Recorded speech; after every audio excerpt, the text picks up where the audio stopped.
જીવનમાં બે વાતો બરાબર ગોખી રાખવી, બરાબરની યાદ રાખવી.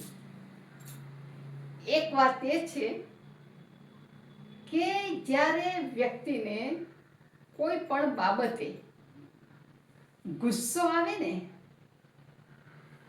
ત્યારે કોઈ ત્વરિત ઝડપી નિર્ણય નહીં કરી દેવો.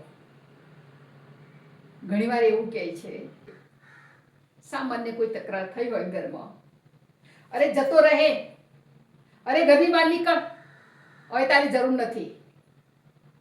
અને કદાચ એવો વ્યક્તિ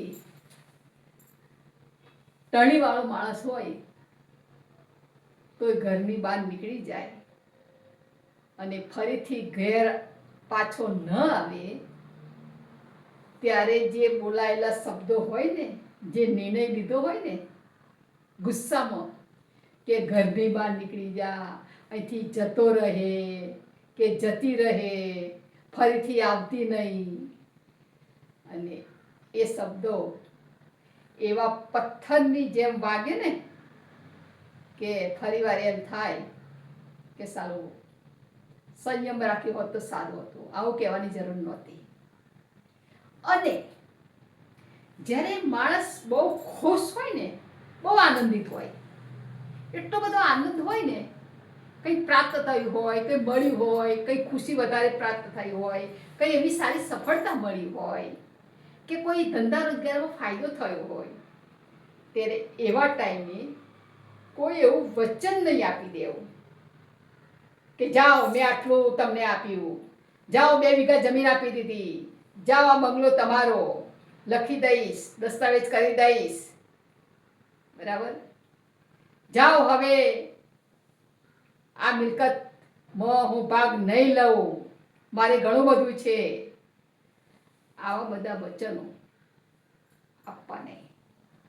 અને એ જ્યારે વચનનું જ્યારે પાલન કરવાનું થાય ત્યારે માણસ ભારોભાર પસ્તાય છે કે શું થઈ ગયું, આવું મેં વચન આપી દીધું, આટલું બધું આપવાનું મેં વચન આપી દીધું, આટલું બધું છોડવાનું મેં વચન આપી દીધું.